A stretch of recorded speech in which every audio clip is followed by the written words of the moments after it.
Hi, I'm Evelyn BruMar with Casa BruMar Foundation. I want to welcome you to our new show called New South Rising. Today's episode is our female Trailblazers, and let me introduce you to our first one. Mayor Michelle of Manassas, thank you so much for being here with us. I appreciate you. And VA Senator of the 30th District, Danica Roem, thank you so much for being here with us. Yes. So please stay tuned, watch the show, learn something new, and stay with us.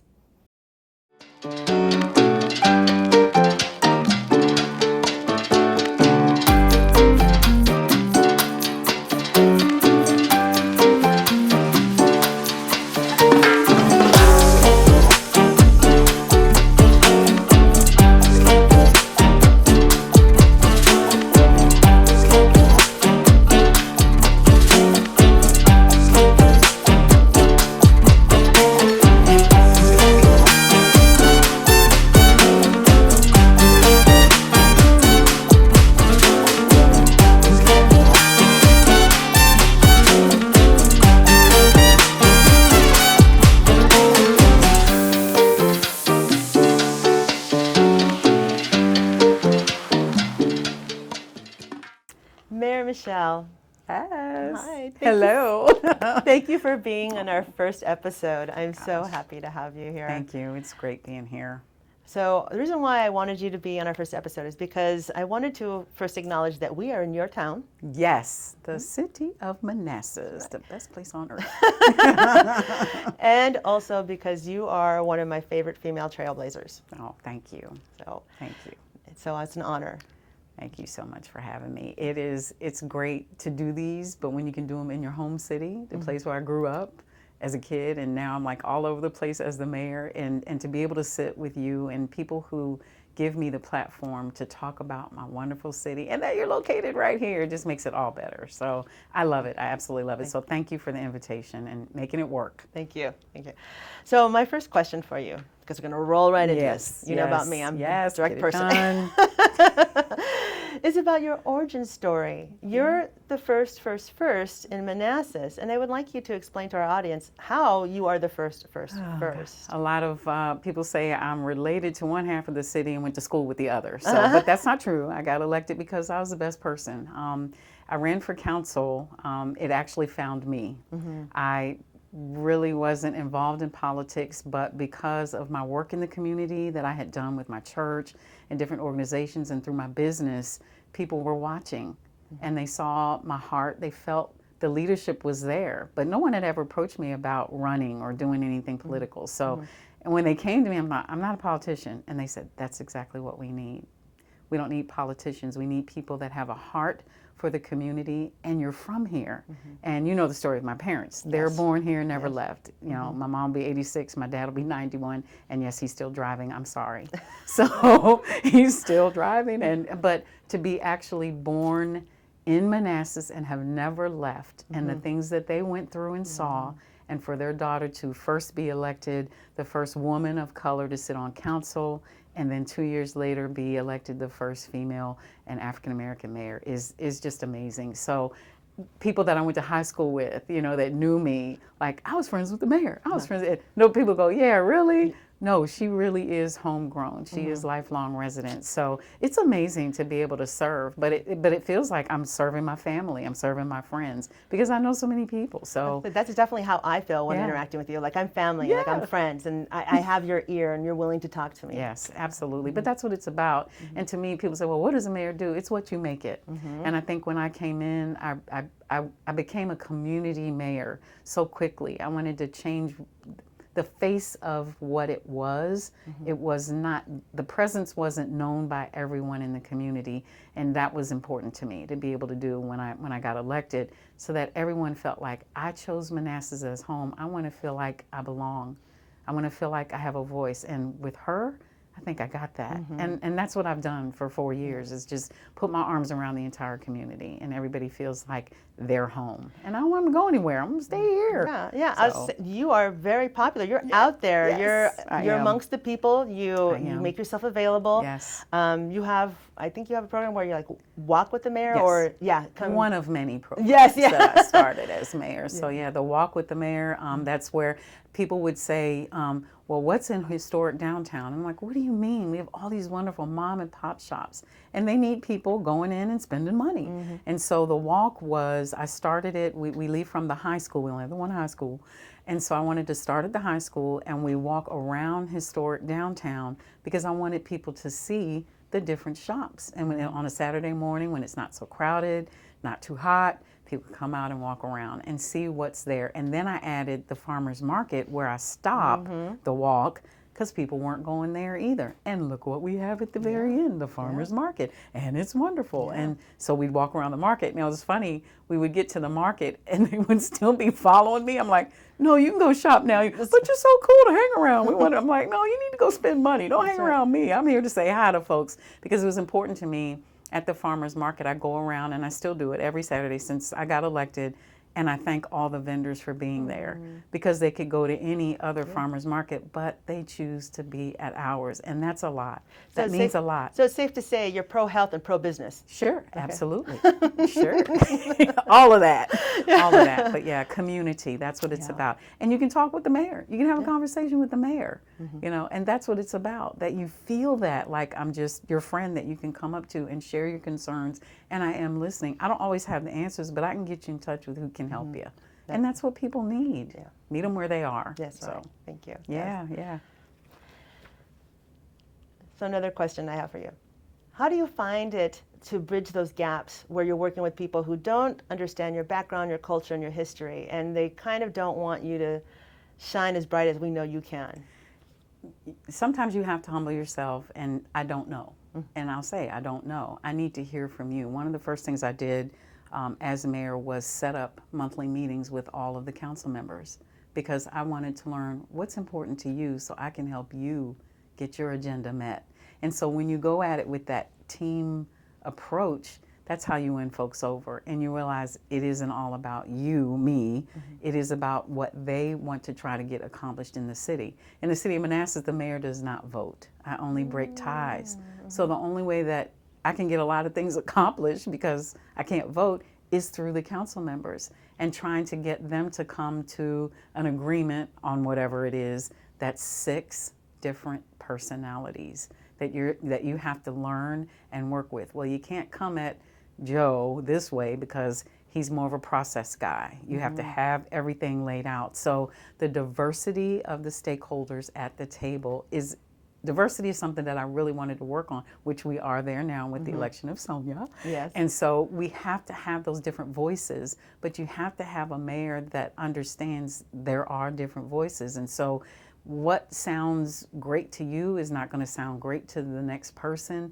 And to be able to navigate that and get everybody to get on the same page, it takes a special person. But my background is HR, human resources. So I've worked with people and learned body language and how people interact with each other, and I'm able to read, you know, people and decide, okay, this is how I have to do this. So getting them to understand that I saw it after being on council for 2 years that I could get a lot more done as mayor, but I can't do it alone. I had to have them buy in and help, but they had to see that I was part of their team as well. I want to help you get what's really burning in your gut that you want to get done here because I can help you do it.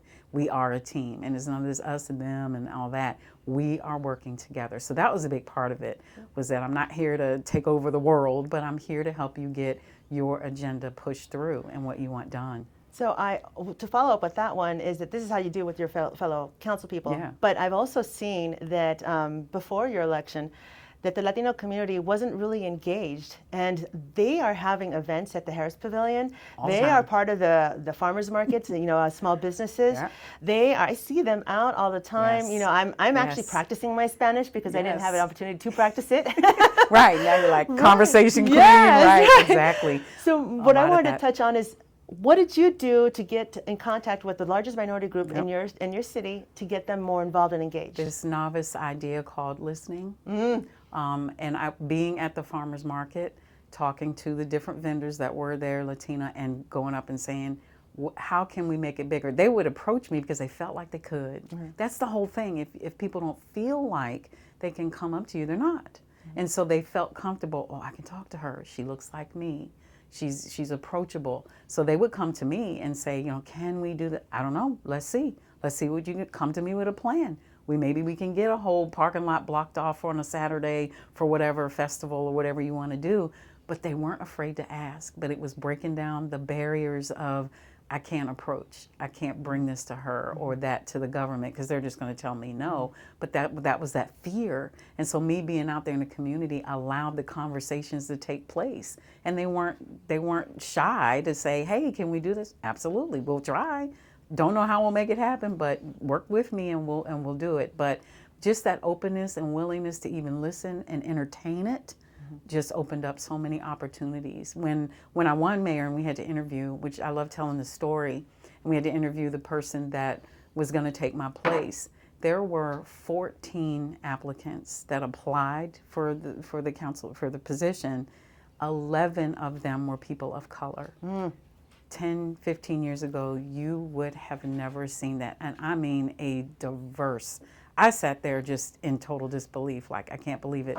Most all of them would come to the podium and say, I never would have felt like I could even do this had you not done what you've done. And that was just like, yay, yay for me, right? Well, and it's yay for me too. Right, yeah. exactly. So I and so from just that alone was like, yes, I'm reaching, I'm doing, and then the policies and, we established the first diversity, equity, inclusion task force when I got elected. And just pushing, and not stopping, and not letting, well, we don't know, we'll start small. It doesn't have to be huge. We can do it in increments. We don't have to make these big, grandiose, just every little bit, and it all adds up. And it does mean something to just be represented. Absolutely. So let me do a follow-up with that one, because you just brought up the diversity and equity inclusion. I wanted to talk about the first Pride proclamation that was passed. Which is the pictures are on the wall in the newly renovated Manassas Museum with when we cut the ribbon and oh my God. For the first Pride Festival, but the first Pride proclamation y'all passed was it 7 years ago? Yeah.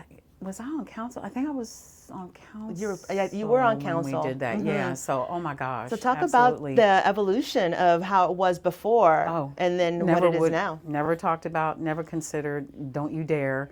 And it just wasn't there. It just was not there, but it took the courage of council members to come forward and push it and say, we want this. And then you have a mayor who backs it up and says, absolutely, this is what we need to do. Our community is welcoming. Our community is here for everyone. And what better way to do that but was to do that. The hate came, all of that, you have to rise above it because you know it's better for the greater good. Yeah. And it's not individual preferences. You may not agree, but it was for the greater good.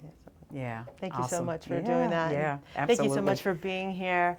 And thank you so much for having me. This is so great, and good luck to you with all of this. You guys are doing amazing work, and we're so grateful you're here and in the city of Manassas. That just makes icing on the cake. I'll just say Old Town Downtown Manassas has a lot of options for us to take advantage of eating and shopping. So yes, you do. Yes, come spend your money. We need it. You already got my money. I'll give you more. Absolutely. Thank you. Thank you so much, Ellen. This has been great. Thank you.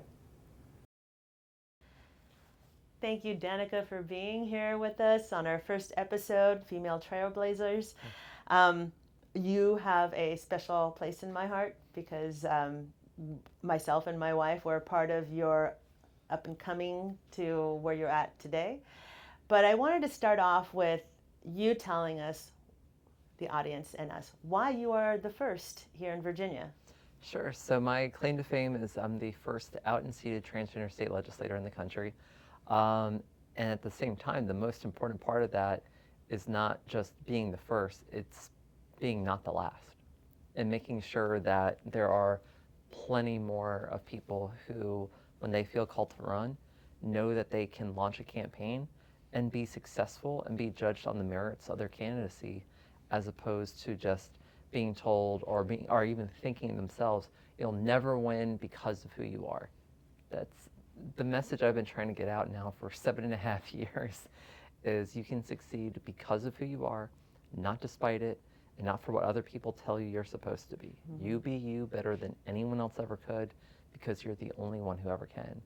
And, like the mayor of Manassas here, I'm from Manassas too, lifelong home. Only difference is, I've lived in the county part, in Prince William County part of Manassas my whole life.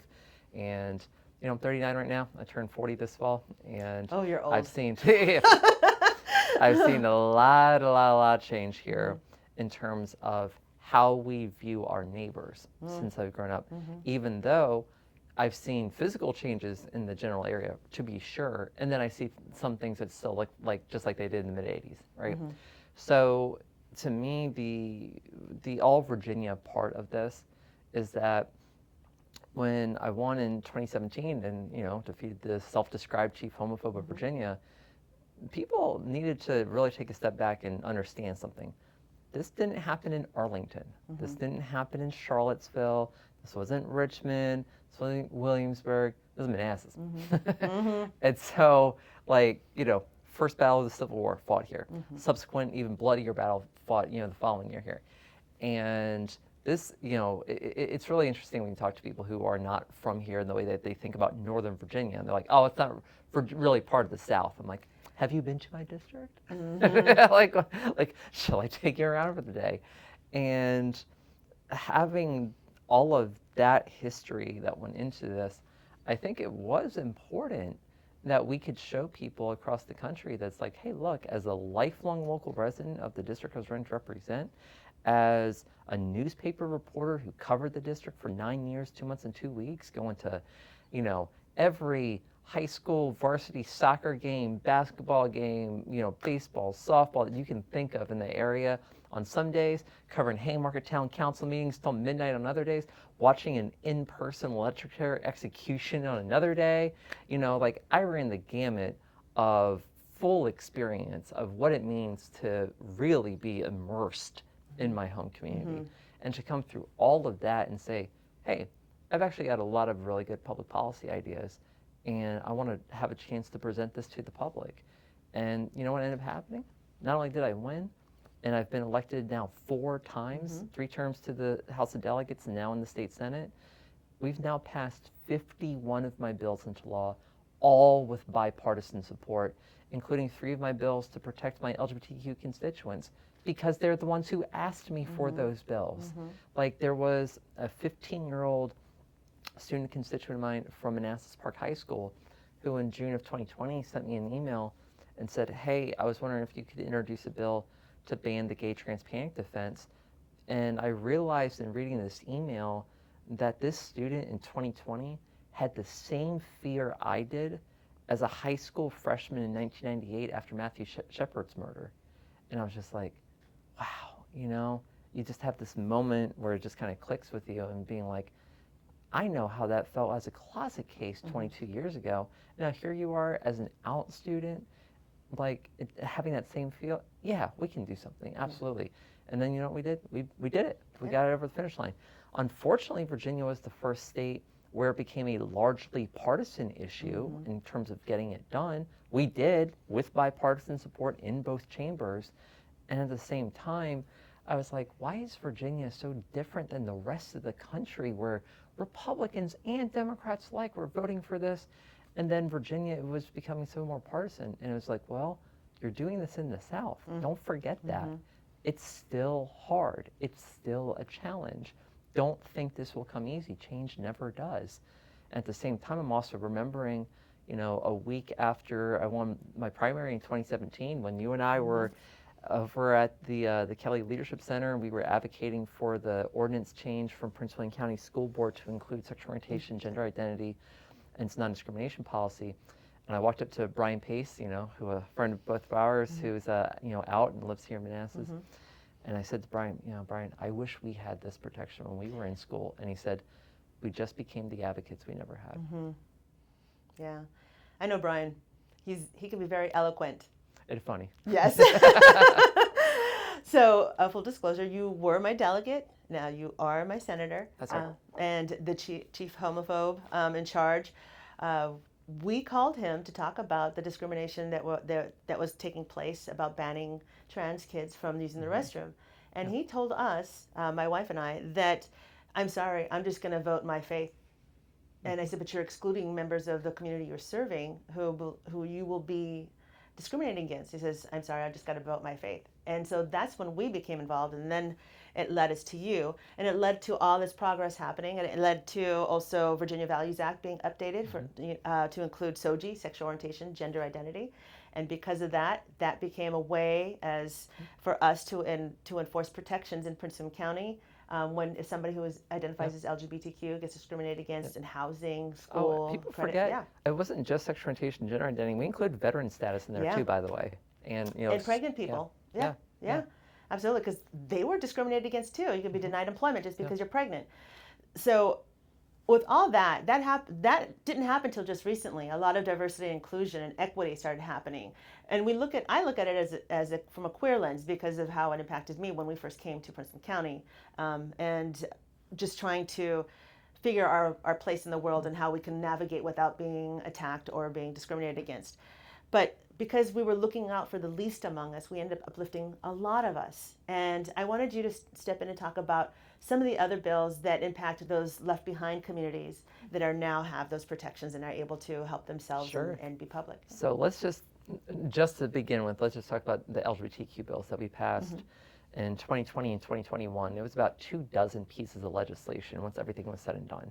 And just the ones that I authored and put in myself, one of them, Supervisor Kenny Bodie, he had from the Prince William Board of County Supervisors, he said, hey, can you give us the authority to be able to include sexual orientation, gender identity in our local non-discrimination ordinance? I'm like, you got it. And at the time, I lived in Daquan District. He was my supervisor, so I was happy to put that bill in. That was fine. And so we got that done in 2020.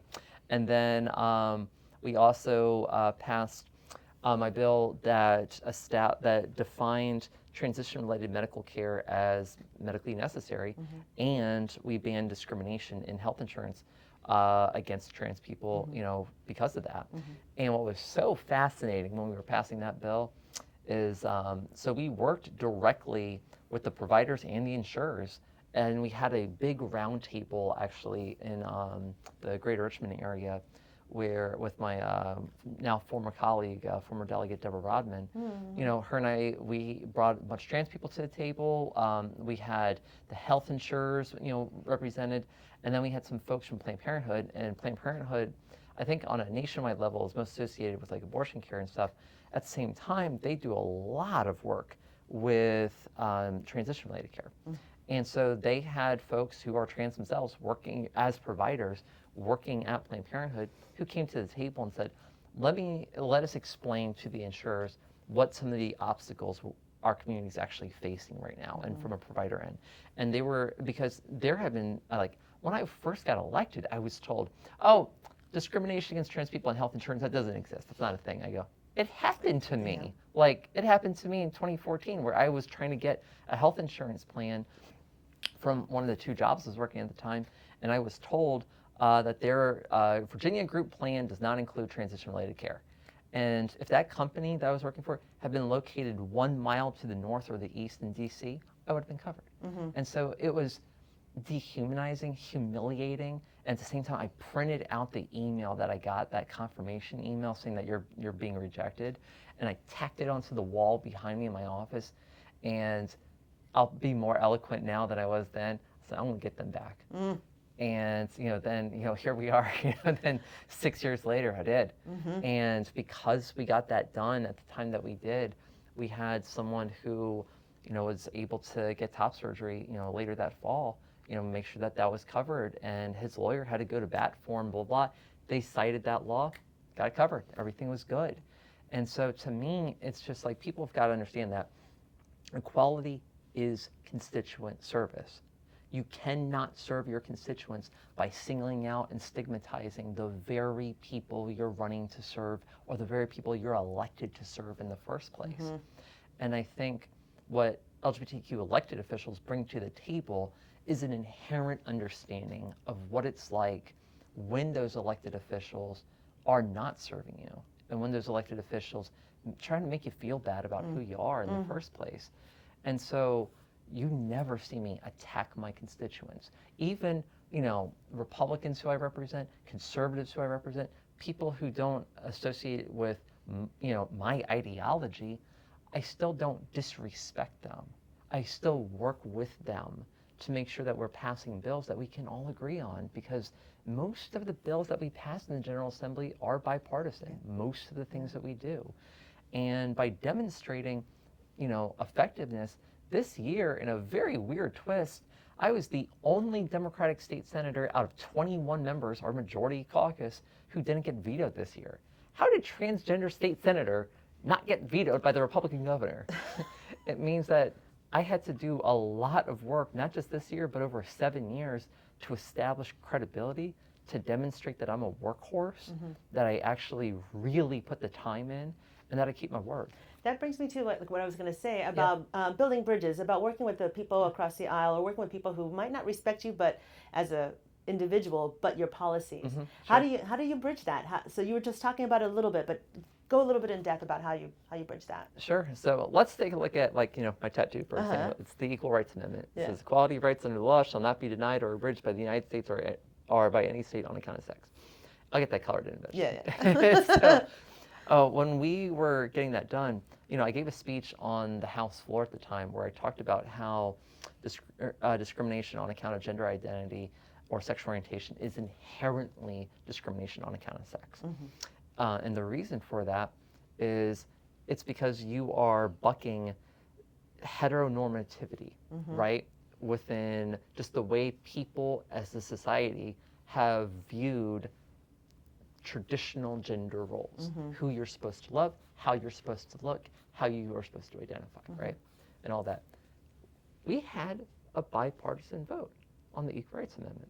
And I watched one of the delegates who voted for that bill get, pulled aside on the House floor and, get lectured back there for that person's vote. And I said, you know what, I want to go and talk to that person. Like, I want to get to know who they are, right? And we actually have gotten along incredibly well to the point that we co-introduced a bill that we got passed this year to expedite basically the adoption process for military families. That was a really big deal that we were able to get this done. And part of wanting to demonstrate good faith means that even people who I know are not always kind when they talk about my gender.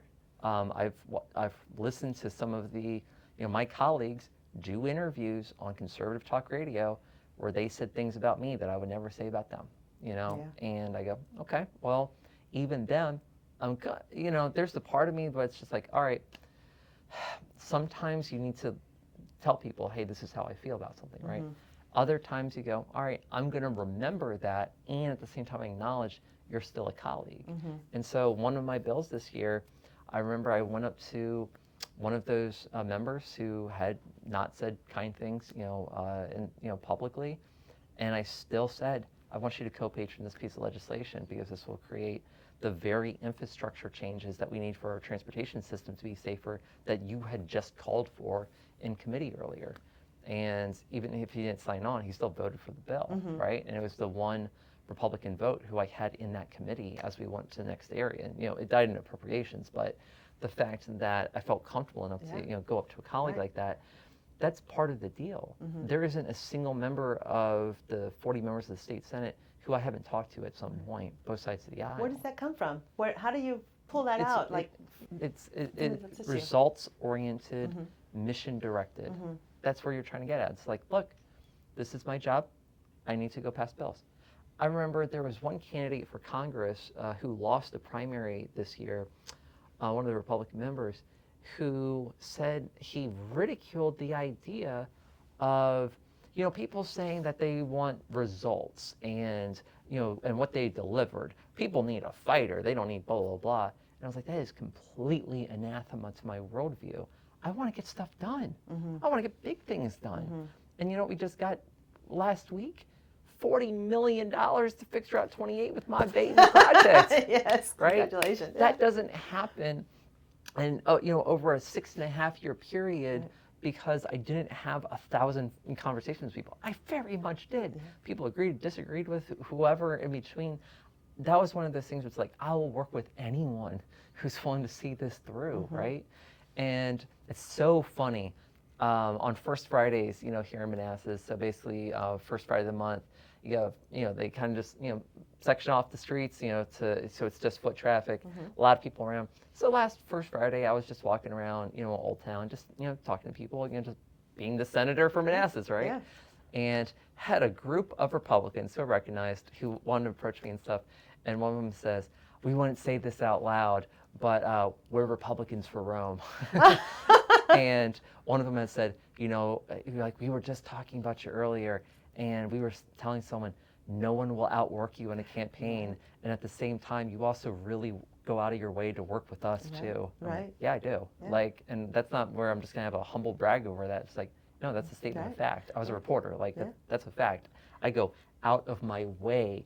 Or I heard one of the Republican supervisors, on the current version of the Board of County Supervisors, is really into modern roundabouts. I'm like, guess what we're going to be talking about. And by the way, we just got more than $4 million for a modern roundabout here in Manassas at the intersection of 28 Sudley Road and Prescott Avenue. So, hey, awesome, right?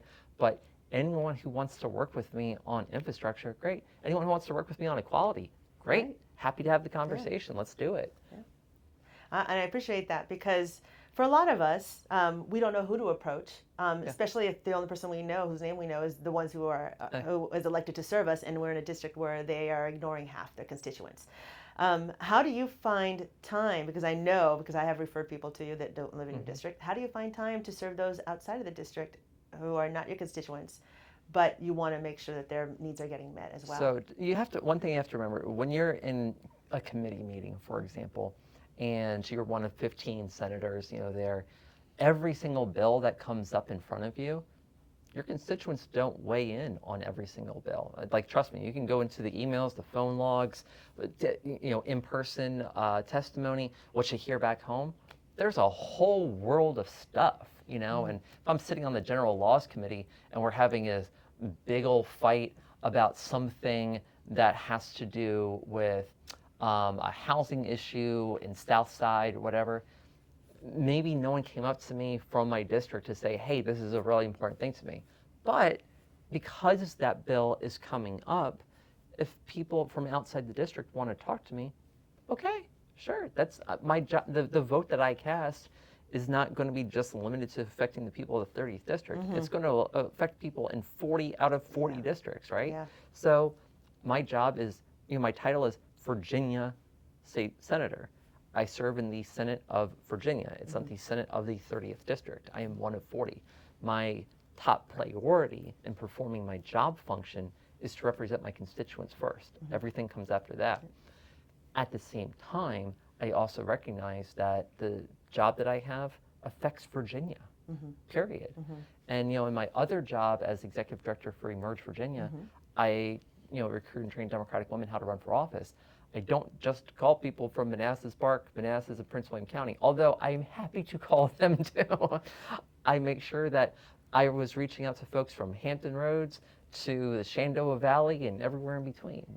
Like, that to me is really, really, really important, making sure that we've got, people from across the Commonwealth who know that there's someone who they can talk to, regardless of how they identify or because of how they identify, quite frankly. So I got one more question for you. Yeah. And it's kind of like a features question. Aye. So you're like, you ready? You ready? Yeah. That's A-Y-E. What do you see yourself doing in the next 5 years? Is it a project, or is it a law, or is it a career change? Okay, so over the next 5 years, number one is trying to continue passing a lot of bills. We still have a lot of bipartisan things I think we can get done, especially in regards to infrastructure, hopefully having universal free school meals, which I think I keep pushing, which I did get bipartisan support for this year. It's just that we had a study that had to get done. Guardianship reform is something I work, a whole lot on, and I usually get unanimous votes on my guardianship, bills, because I'm trying to protect the most vulnerable people in Virginia, right? Children. At the same time, if we get a Democratic trifecta, where we have a Democratic governor, Democratic majority in the Senate, Democratic majority in the House, then there's going to be things that are going to be Democratic priority bills that, I'll be very strongly advocating, making sure that minimum wage gets up to $15 an hour is that's a core value for me personally, because 2016, I was working 2 jobs. I was 1 for 36 in my job search. Only job I was getting was $15 an hour plus, or for 30 hours a week at one job, with no benefits, and the other one was for $5 an hour plus tip as a weekend delivery driver for a Afghan kebab house in Arlington. That happened to me when I was 32 years old. That was not when I was a teenager, which is how it gets often portrayed, in Richmond sometimes. And every person who was there, except for one 17-year-old, all the rest of us were adults, and so it just so happened I was the one non-immigrant who was there. And that goes to show you how a lot of immigrants not only are thought of at large, but are then summarily treated in terms of being able to have a living wage and actually reach the American dream in the first place when you're not given the chance to accrue wealth, right? And so that's something that's really, really big for me. Long term, if committee members like shift around or whatever, love working with Senator Boysko on the Transportation Committee. She's chair.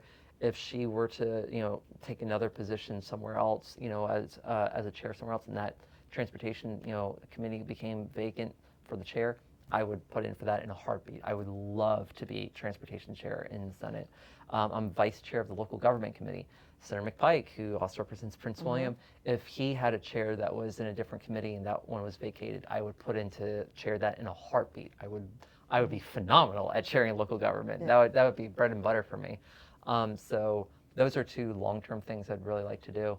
But in terms of career change, like I'm not running for higher office. Like you're not going to see my name on a statewide ballot in 2025. Like my goal is to just be a really good state senator for my constituents, and I demonstrated that through 6 years in the House of Delegates and got promoted for it. So it's not like this is an unreasonable claim. Like I just want to do a good job because my job's to represent you. And you do a good job, and because I wouldn't be able to be here. Being out I wouldn't and be doing invited here if I was doing a bad job. Right? Yeah. you would be invited here. This just wouldn't be so friendly. That's fair. I wonder if I would be taking you up on the offer. That's right. These eyebrows would have been painted on a little more aggressive. It would be like, that's right. Danica, thank you so much for being here and blessing our first episode of New South Rising with our female trailblazers. Well, congratulations. Thank you. We're doing a lot of work. And I wanted to give you an opportunity to talk about this jewel right here. I'll tell you all, if you listen to the audiobook, you'll be pleasantly surprised. But Danica, can you tell us just a little bit about your book here? So my book is called Burn the Page. It is out now through Viking Books as the hardcover. It's also available in ebook. And yes, I did do the voice for the audiobook as well. Recorded that over 3 days. Had a lot of fun doing that. And actually the producer for that was the same guy who did Dave Grohl's autobiography. And so I told him, I said, every time I get through a passage and I don't screw up, you gotta tell me a Dave Grohl story. Remember, he's from, he's from Springfield. He's from, Fairfax County. So he grew up in Northern Virginia. So like, I love hearing Dave Grohl stories. That to me, that's a great day. But this book, my goal is to really try to make you laugh. It is memoir at the same time. This is not your typical political memoir at all. One thing I did that's really different compared to just other books I had seen, just other autobiographies, nonfiction, whatever, is I actually lead off each chapter with a title where, with a bit of like opposition research against myself, or like a negative news story or an attack mailer against me or whatever. And so like, here's one where we had chapter 3, Metalhead. Roem has spent over a decade fronting the thrash metal band Cab Ride Home, whose biggest hit is a party anthem about, quote, getting wasted. Danica, in her own words, discussing the band. The entire premise of my band is the party drinking band, right? Our big song is called Drunk on Arrival. And so like one thing I tried to do is poke fun at myself for a lot of the very human things I've done in my life. And at the same time, I also wanted to talk about how a lot of my weaknesses I could turn into strengths on a campaign trail. And that was through authenticity. Being open, transparent, putting myself out there. And I remember I did a questionnaire at the very beginning of the 2017 campaign for one of our local news outlets here. And they asked me, what mistakes have you made in your life? And I was just like, oh boy. And so I just went to town on it. I mean, just really talked about like, look, I was never an alcoholic, but I was, I fronted a party thrash band. I spent a lot of my 20s at the bottom of a bottle, absolutely. You know, and I talked about mistakes I made as a newspaper reporter that you can't undo because, you know, it went to print. It's out there. You know, yeah, just I went through and just, you know, the main one on that one I talked about is I got an error wrong on a front page obituary story for someone, and that person's colleague called me and was just like, you got this wrong, and you know, and this is something that, you know, the family's seeing and everything. It wasn't bad. It was actually kind of a minor detail, but I felt so terrible because the guy was buried at the same cemetery that my family's buried at, and I was just like, you know, and so just I just would go through a list of just like, yeah, here's, you know, mistakes, and at the same time, I've had a human life, I've had a human experience, and the question is, when you make them, do you learn from them? Right. And what are you doing to make yourself a better person? Right. What are you doing to make yourself a more empathetic person? Right. What are you doing to reach out and demonstrate to people that not only are you a better leader now because you've lived an authentic life, but you're trying to tell other people it's okay for you to be you too. Right. The important part is, what did you learn? What did you do after you stumbled along the way? Right.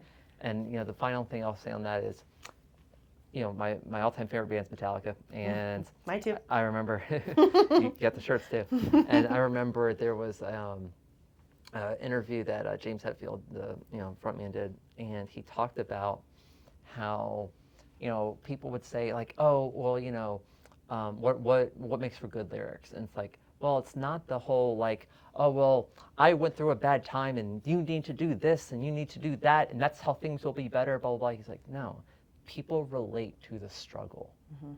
And so that's what I wanted to put out there in this, in a very funny way. That was like, the goal was to make you laugh. It was 100% you. I say, knowing you in real life, and then in this book, it's 100% you. So that was a pretty fun part of doing this, which is especially when I got to do like a bunch of different voices.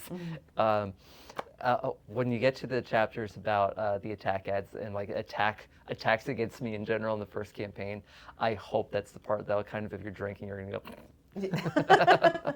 Well, Danica, thank you so much for being here with us and sharing your story and actually answering these questions as authentic as I know you are. We appreciate that and all the stuff that you were doing for our community and also for Virginia. Well, thanks for all you're doing here too. Always good to see you. Thank you.